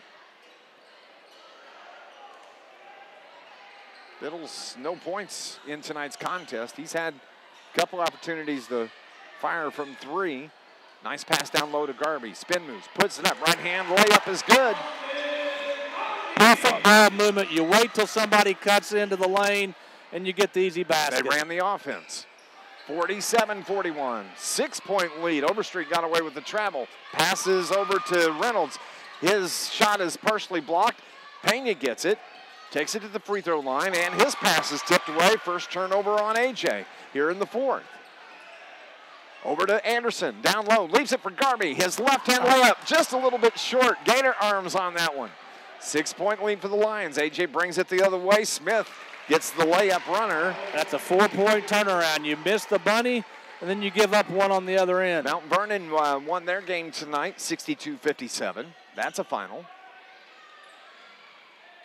Here it's a 4-point lead for the Lions, 3:45 on the clock. Downen to Anderson, to Garby. Ball off of Garby's feet, out of bounds. You cannot throw a bounce pass down low. I've seen it too many times for too many years. 9 times out of 10, that's not going to work. You've got to, if you're going to throw a bounce pass, you better make sure bounce up towards his chest, not his ankles. 3:30 remaining, and a 4-point lead for the Lions. AJ basketball. Overstreet has it. Zach Overstreet, guarded by Biddle, has his pocket pick. The other way, here goes Biddle with a right-hand layup for Tyler Biddle. There, I just had to urge him on to get his first bucket. Big steal, big basket by Biddle. 6-point lead, 3:13 on the clock. Into the paint. Tyler Smith, he gets fouled on his shot off the right block. He's going to go to the line and shoot a couple of free throws. Bryce Anderson charged with the foul. That's the 3rd on BA. At the line is Tyler Smith. He's got 9. Gets the first one to go. 10 points for Tyler Smith. Second free throw.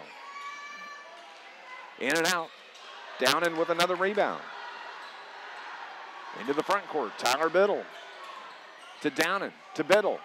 Around the left side to Bryce Anderson. Drives the baseline. He gets fouled from behind. I think that's going to be on Blake Pena. And that will send the Lions to the free throw line for the 1-and-1. Yes, it will. And they've been shooting free throws well. Dare I say that? Well, you just did, so. We'll edit that out. Yeah, we'll edit that out. Okay. We'll take care of that. As the foul is on Pena, that's his second. Bryce Anderson at the line, shooting the 1-and-1. Number 12. Misses the first. My bad. Tyler Smith to to Pena. Wide open three taken by Reynolds, no good. And another rebound by Downing. AJ only has one field goal in this fourth quarter. Carterville has taken advantage. They need to take a bigger advantage of it. Anderson shaking bait, gets a left-hand layup, roll off the front of the iron, can't convert. Here come the Wildcats. Into the front court, the shot from Smith, gets it to bounce around, and it's good. Oh, my. Two bunnies the Carterville Lions have missed in the last 2 minutes that would have extended their lead. It's a three-point game, 2:10 on the clock. Downing up top, guarded by Williford. Now to Dylan Moore. Between the circles, Bryce Anderson. Carterville doesn't have to take another shot. I don't know that they can handle the ball for 2 minutes. As the ball is tipped out of bounds, the pass trying to get it to Garby goes off at Anna-Jonesboro. It's going to belong to the Lions. They could hold.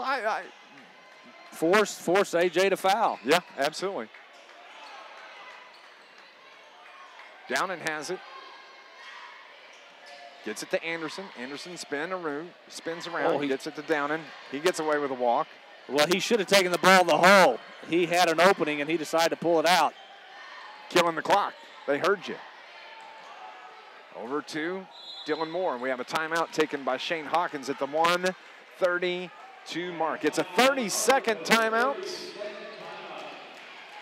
Minute 32 remaining. Scott Hudson, a 3-point lead. What is Shane Hawkins saying? Well, I'm guessing he's telling his team, look, they're going to stay in that zone for a little bit longer, probably till about a minute left, and then if we still have the ball, haven't turned it over, or scored, they're going to come out of it, they're going to foul. So make sure that your passes are where they should be. Make sure that if you shoot the ball that it's probably a layup. Anything other than a layup, you just want to keep moving the ball around. Clock's on. The clock is your friend. You're up by 3. You don't have to take another shot. Just don't turn the ball over. It's almost like there was a microphone inside that huddle. Shane Hawkins walks to the end of the bench. Pulls up the sleeves on his blue button-down shirt with the tie. Minute and a half remaining. Carterville basketball, 49-46. Anderson in the backcourt, now into the front court. Wide open, Tyler Biddle. They bring it up between the circles, now work right side. Luke Stritzel's in the game. Whistle and a foul. The foul is on Connor Gerald's.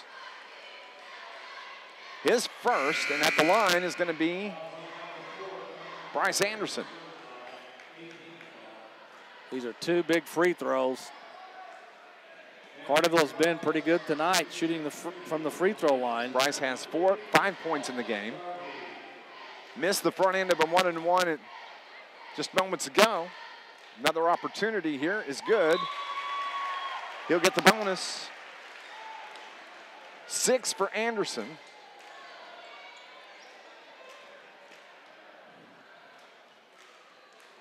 Number 12. The sophomore's second is good. That's what you got to do. Knock down them Freemans. Anna-Jonesboro basketball. Smith, spin move. Right-hand layup gets a touch, and it's good. He's got 14 now. Yeah, that's too easy. Smith's very smooth. He can get the ball on the outside, go to the inside, and Downing didn't want to foul, but he let him score. This is going to be a full timeout. We'll take a break as well. 51-48. We'll be back in 30 seconds here on News Radio WJPF. That should do us, right?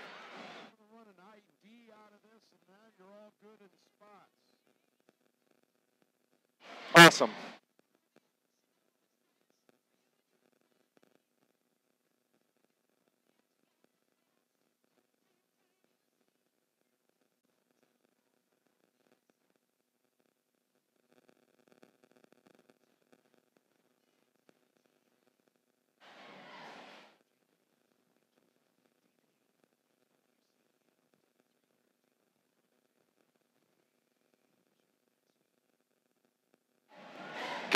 post-game, Scott and I are going to have to name our Joe's Lawn Care star of the game. I got a couple of candidates in mind. I don't know about you. Yeah, I'm looking at two, and it's I think the two we talked about the most in the pregame, and they've delivered. More so probably in the first half than the second half, but they've been a big part of why Carterville has this 3-point lead. Can they hold on? We'll find out. 1:11 remaining in the contest as Coach Mike Jamnis just called a timeout. Wanted to talk to his Wildcats. Both teams are on the floor. Carterville basketball. Length of the floor to go. Outlet pass to Luke Stritzel. From the quarterback to Stritzel. They get it. Carterville breaks the full court press from Anna-Jonesboro. Nice job. Yeah, a lot of the AJ fans think Stritzel walked. It was close. I don't know for sure if he did or not. I didn't think he did. I thought he was going to go out of bounds before that, as we have a foul in the front court. The foul is going to be on Connor Gerald's, his second. And Tyler Biddle, I believe, is going to go to the line and shoot a couple of free throws. AJ will be substituting offense for defense and vice versa here on out. Tyler Biddle at the line. Got the 1-and-1. He's got 2 points in the contest. The foul, as we said, was on Connor Gerald's, his second. Free throw from Biddle is good. Close it out, boys. Close it out. 52-48. Under a minute to go. Shane Hawkins is saying he wants 5 something. Second from Biddle's no good. 4-point lead for the Lions. Wide open 3-ball from the right wing is buried from Pena. He's got 13 and another timeout taken by Coach Mike Jamnis. We're going to keep it here, Scott. Man, that they're starting to launch. AJ has 4 threes in this second half. That was the first of the fourth quarter. Remember, AJ started this fourth quarter missing their first 4 shots in the field, but since then, they've hit 4 of 5, and that 3 there brings AJ to within 1.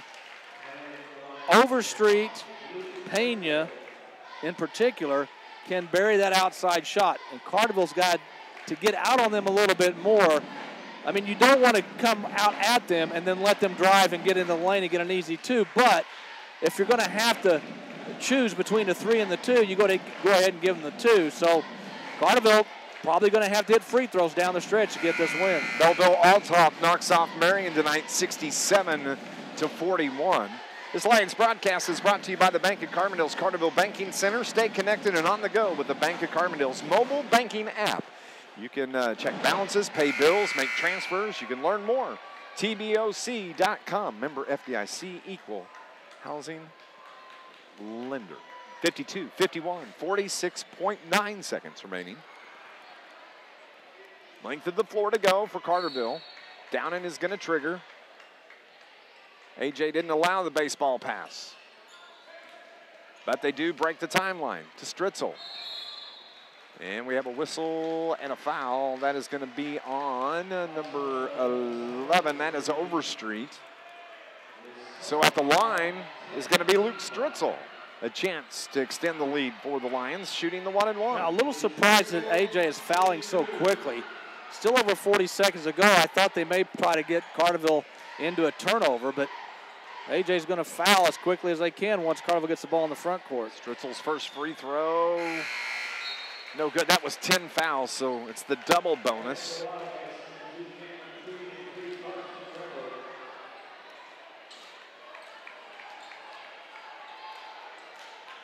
.3 seconds.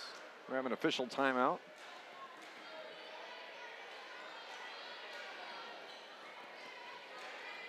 Not exactly sure what's going on. Austin Garby has knelt down in front of the scorer's bench. I don't know if he was wanting to come in. Maybe that's what it was, but he's got the shooter. Stritzel gets the second to fall.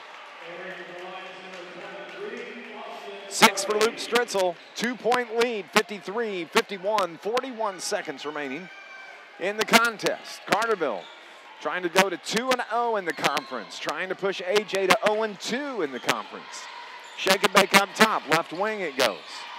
Now top of the circle to Overstreet. He leaves it for Reynolds, who gives it to Tyler Smith. He drives, puts the shot up, runs over the top of Bryce Anderson. They're going to call Anderson with the block. There wasn't a lot of contact there. I thought Anderson just kind of fell down before Smith got to him, but the official saw it. He's going to shoot 2. The first one is good. 15 now. And he has an opportunity to tie the game. You said, is it going to come down to the last shot? If he makes this, we'll be tied at 53.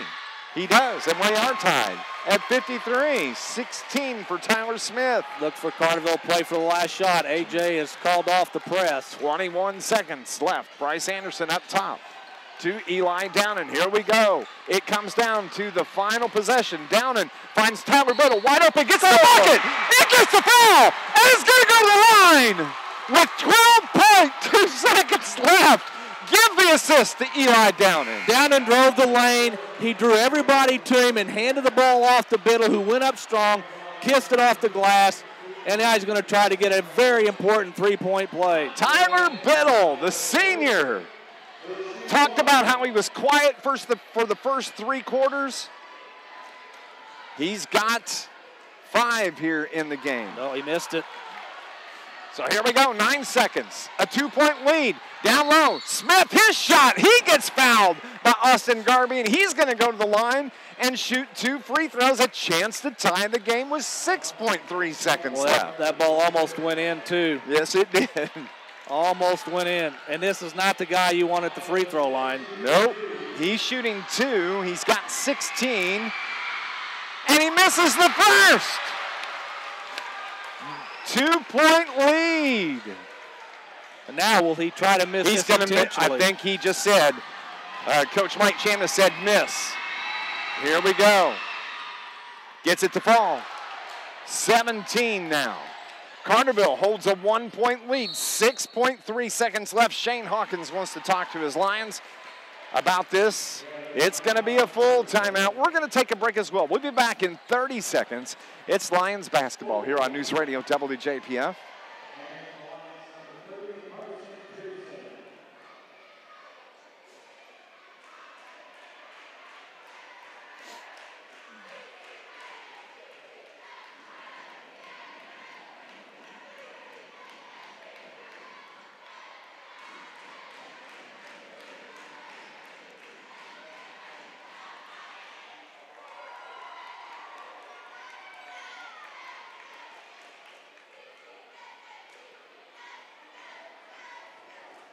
.3 seconds remain on the clock. Carterville clinging to a 1-point lead. They have the length of the floor to go. If they can break the press, they can preserve this win and push their conference record to 2-0. Well, they've got to get the ball inbounds. That's the first thing they have to do. And as soon as they get the ball inbounds, they're going to get fouled. There's not going to be a lot of time run off this clock, so Carterville's still going to have to go to the free throw line and win this game. Scott and I will name our Joe's Lawn Care and Snow Removal star of the game coming up here in our post-game show. The quarterback for the Lions, Eli Downen. He'll trigger from the baseline. Length of the floor to go. Gets it to Dylan Moore, and he gets fouled, and DM is going to go to the line and shoot a couple of free throws. Overstreet with his foul. With the foul, that's his 3rd. Well, you hit both, you can't lose in regulation. Yep. You hit one, you better not give up a 3. You miss, and you better not give up a basket at all. 5.2 seconds remaining. Dylan Moore, number 24, the senior at the line. First one has the shooter's touch. He gets it to go. 14 points for Dylan Moore. Carterville drops the 4 remaining players back to midcourt. 4 Wildcats around the lane. Second one from Moore is good. Dylan Moore. Big free throws. Big. Carterville's, they have missed a couple tonight late in this game, but when they've had to have them, they've made them. It's a 3-point lead. 57-54, 5.2 seconds remaining. Don't forget the Lions, after having a couple of weeks of just a single game a week, we're going to be back on the road tomorrow night As Carterville is going to go to the old stomping ground of one Shane Hawkins, Trico High School, to take on the Pioneers. That game is set for 7:45. We'll have pregame starting at 7:30. Scott's going to be on assignment at Heron, while Mike Murphy is on assignment. Don't forget Sports Voice tomorrow morning. Who's the team of the week? We'll find out. A lot of candidates. There's a lot of candidates. Looking forward to it, though. And then next week, Carterville takes on one Nashville Hornets team. That is going to be on Friday night. And then we'll take a break for Christmas and get into the tournament at Eldorado. A lot of basketball coming up. Carbondale knocks off Cahokia 50-37. Yeah, there's a lot of basketball coming up. What's the best restaurant in Eldorado? We'll find out. Oh, there's a few there. There's a few there. A couple, yeah. Hospitality room's pretty good there, too. Oh, that's even better. That's free. 5.2 seconds left. Length of the floor to go. Pena with the basketball for three. Off the iron, Carterville wins this game 57-54. Carterville 2-0 in the River to River Conference. How about that? Pena got a shot off. He pushed off with his forearm. There was no call. I think it was a good no call. He just wanted to give himself a little extra room. He squared up, hit the side of the rim. No good, and Carterville's won 2 in a row. 57-54. That's the final, as it's going to be our First Southern Bank post-game show, and we're going to name our Joe's Lawn Care and Snow Removal star of the game next on News Radio WJPF.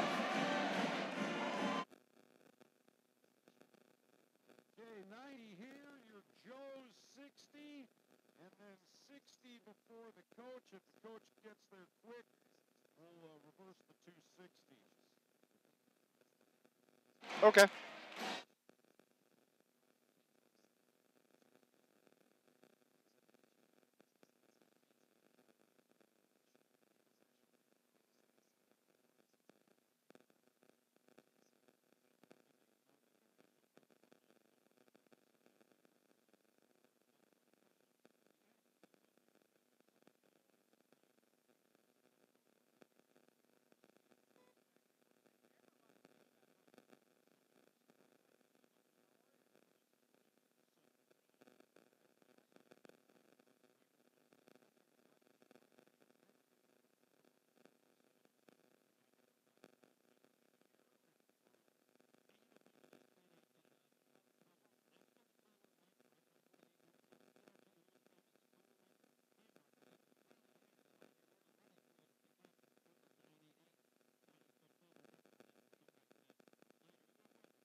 Welcome back to Carterville High School. I'm Dave McKenzie. Scott Hudson alongside. Carterville has won their 4th game of the year, even their record at 4-4. They're 2-0 in the River to River Conference and on a 2-game winning streak. 2-game winning streak. They've won the last 2 games by a combined 5 points. It's kept everybody on the edge of their seats, but Carterville's come out the victor in both of those games. They found a way to win each of these last 2 games. They made just enough free throws. They made enough plays in the 4th quarter to win these games, and lo and behold, Carterville's got themselves a 2-game winning streak. We'll take it, and it was another hard-fought game, and Pena had a chance to tie it or win it there at the, or to tie it rather, with 4 seconds remaining. Hits the rim, but it doesn't fall. Carterville gets the win tonight, 57-46. Carterville out-rebounded AJ 32-18, down and led the Lions with 10. Garby had 9. Smith, their leading rebounder, he led the Wildcats in rebounding with 8. Carterville with 18 turnovers. The key there, 7 in the second half after having 11 in the first half. So Carterville did a much better job of handling the ball. AJ with 12 turnovers in the game. Shooting, this is a big stat, I think. This is one of the reasons why Carterville won this game. They shot the ball much better from the field. Carterville shot 46% from the field, 46% for AJ, and Carterville only had 2 threes in this game compared to 5 for AJ. So Carterville did a much better job of shooting and not turning the ball over. And I'm only showing 18 turnovers. That's what I've got for Carterville. And they come into the game averaging 19. I'll take any number below that 19 average. Well, Carterville, of those 18, 11 of those came in the first half. Exactly. So they did much better in the second half. Exactly, as the Carterville cheerleaders are down enjoying a post-game celebration dance. Don't forget, tomorrow here at Carterville High School, the Carterville Invitational Cheer Competition. It's going to start at 10 o'clock. It's going to go until about 2. A lot of great competitions. The Carterville cheerleaders have already qualified for the state competition in January. But come on out. I'm also going to live stream. I heard you're going to floss. I might floss. I'm not talking about your teeth either. I might, but I will be here tomorrow morning starting at 10 o'clock. Carterville gets the win tonight. When you look at the points leaders for Anna-Jonesboro, they were led by Tyler Smith. He averages 12.5 a game. He wound up with 17. Cameron Tweedy with 3. Carson Reynolds with 3. Blake Pena wound up with 13, 3 above his average. McFarland had 4, and Williford had 2. Belcher had 2. They wind up with 54 points in the game. Carterville was led by Dylan Moore tonight. He winds up with 15 points in the game. Eli Downen had 12. He had a double-double tonight.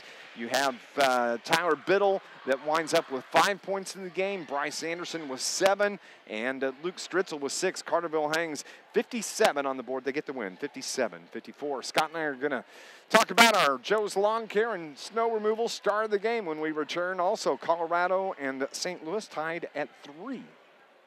We'll do our star of the game. Okay. Next, News Radio WJPF.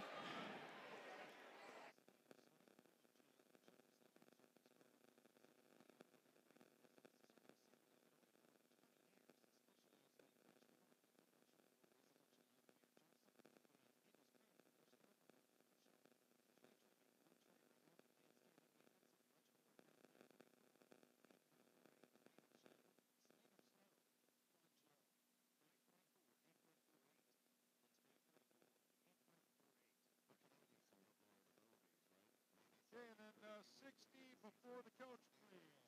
And after this.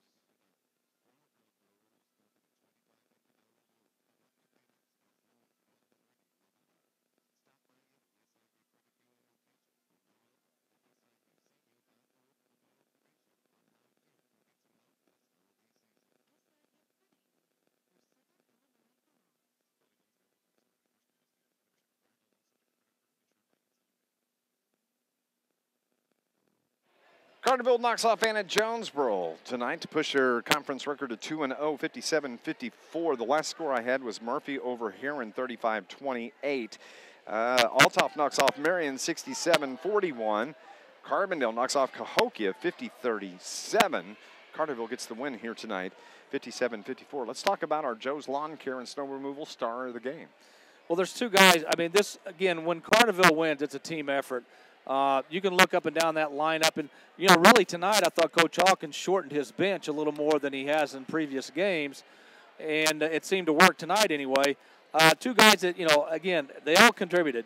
But the 2 guys that stand out to me, I thought Eli Downen had his best half of basketball in the first half of this game. Really asserted himself underneath. And then I thought in the second half, you know, Dylan Moore quietly put together a very solid game. He had some big free throws down the stretch. I thought the senior had a good game. It's going to be hard for me to choose between those 2 because I thought both of them contributed tonight in a big way. Dylan Moore wound up with 4 free throws in the second half, but none bigger than the 2 that he hit with, what was it, about 7 seconds left in the game, and he buries those. He winds up with 15 points in the game. I think we should go with Dylan Moore. Okay, the senior. You know, he stepped up and had a big game tonight. And, you know, I also thought Bryce Anderson did a good job guarding Pena in that second half, especially in the fourth quarter. Pena hit the big 3, I think, to bring them to within 1. But overall, I thought Anderson did a good job. I thought this was Tyler Biddle's best game. I know he didn't have a lot of points, but he had big points. He had big free throws, and he just played a solid game. handling the ball, not trying to do too much. I thought everybody that played tonight contributed. I had mentioned about Tyler Biddle not having any points going into the fourth, but he winds up with a field goal, a free throw, and then another field goal. It was a nice performance by the Lions, 57-54. When we come back, we're going to talk to head coach Shane Hawkins. Our Joe's Lawn Care star of the game, Dylan Moore, brought to you by Joe's Lawn Care and Snow Removal, operated by Joe and Lindsay McCann at Carterville. For over 20 years, specialize in commercial and residential lawn care, landscape maintenance, tree trimming. They do it all. Rain or shine, sleet or snow, call Joe. Call 534-8148. Dylan Moore, our Joe's Lawn Care star of the game. Shane Hawkins is next on our postgame show here on News Radio WJPF.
Welcome back to Carterville High School. Carterville gets the win 57-54 tonight over Anna-Jonesboro. Carterville now 2-0 in the River to River Conference on a 2-game winning streak. Shane Hawkins, 4 wins on the year, even that up at 4-4. You came up here, I want to ask you, will this Lions team ever win a game where they shoot 75%? They have like 6 turnovers a game. Is that something that we're going to... That's way too much. That's what you're asking for, way too much there. A win's a win. And that's exactly what I told him in the locker room. It either goes, at the end of the day, it doesn't matter how well you play or how bad you play.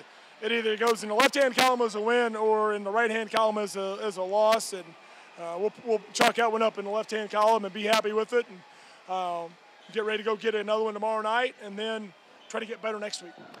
We talked about it in the pregame. We talked about it last week at DuQuoin. These first 2 conference games have been battles on both ends of the floor.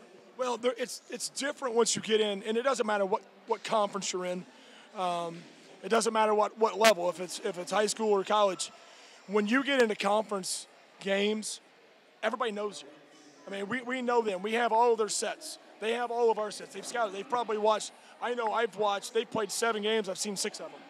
So, I mean, it's when you get into conference, it's about being able to execute. And sometimes you just have to go play basketball. And I thought we did a pretty good job of handling their pressure. And when they went zone, we just settled for so many open jumpers early in the possession. And once we finally got to slow down and quit hoisting threes, we were able to get some rips baseline. We scored at the rim. We were able to find Eli and Garby around the basket. But when we made our run there or started scoring points there in the second half, it was off penetration. It was off ripping to go to score at the rim and not settling for threes. Coach, a couple of things that I thought, you needed to improve on coming into this game, which you did. You had 18 turnovers in the game, but 11 of those came in the first half. So you did a much better job of handling the ball in the second half. But the big stat, to me, you shot 46% from the field, and you only had 2 threes in the game compared to 5 for AJ, and you needed all 46% of that from the field. So there's some improvement there on handling the ball and definitely shooting the ball. Yeah, and I think we were I think our bench had us 19 for 30 inside the arc and 2 for 15 outside. And that right there, and I'm a numbers guy, and numbers don't tell you everything. They tell you enough that when we were patient to get stuff at the rim, we had a little bit more success. And we've got to shoot the ball better because I have a feeling that everybody at Scouts is just going to play us zone because we don't make shots. I think going into the night, we were 18% from the arc. I mean, that's atrocious. Yeah. And they're not forced shots. they're not necessarily good shots because we're shooting 18%. But somewhere along the line, we're going to have to be able to make shots in a game. Let's talk about as it came down to the last 2 minutes of the game. Again, Carterville went to the line. Devin Moore, was clutch at the end of the game, hitting those 2 free throws. Absolutely, and I think he was the only one down the stretch that made both. I think we split a couple, and we maybe missed a front end of a 1-and-1 in there. Sometimes you make just enough plays to win, and we were. The whole plan on the last one was to let them dribble, make them inbounded as far back as we could, and we did. We kind of kept Pena from getting it on the run. We got him across the half line, but that's when we go foul. And the shot he got was not a wide open, unbelievable shot. Guessing probably a 20% chance of making that shot. But if you foul him with probably a second to a second and a half, but we want him to handle. We want him against pressure to handle because A, he can see over people, but B, he makes pretty good passing decisions usually. Now, we forced some things tonight. I think we were so ramped up and trying to jam it inside off the first or second pass against our zone instead of getting reversed a couple times. But we learned from it and we got better. And that's the key is what adjustments can you make throughout the game and talk about and then go perform. And I thought our guys did a pretty good job. Tomorrow night, hit the road, your old stomping ground. Number one, can I have your old parking spot over there? But what do you know? It's way back there in the back by the in conference play. They got a big test next Friday night here against state-ranked Nashville. But Carterville found ways to win close games, and that's all you can ask. 57-54, the final score. Heron knocks off Murfreesboro tonight in overtime, 49-46. That's a big win for the Heron Tigers. And, of course, we'll have a recap of all the high school games tomorrow morning. Mike Murphy on NewsRadio WJPF and our River Radio stations. And then don't forget about Sports Voice with Murph. And see, I have a hard time even saying it. Sports Voice with Murph and Hudson at 8 o'clock. I'll step in for a few minutes at 9 o'clock. Then we'll name our team of the week. It's been a good night, Scott Hudson. Good luck tomorrow night. You're doing the game at Pinckneyville. Good luck at Trico. We'll be getting updates from you in that game. And, I'm on assignment tomorrow night. Murph's on assignment. And we kind of mix and match at River Radio. And be looking forward to getting back to Carterville next Friday night for the Nashville Hornets. Thank you to our producer-engineer back at the studio, Brian R. Powell. 57-54, the Carterville Lions knock off Anna-Jonesboro tonight here in the first home game of the year for the Lions. We'll talk to you tomorrow night at 7:30 with our pregame show. 7:45 is tip-off live from Trico High School. I think we'll just sign off because I can't talk anymore. Have a great night. We'll talk to you tomorrow night right here on News Radio WJPF.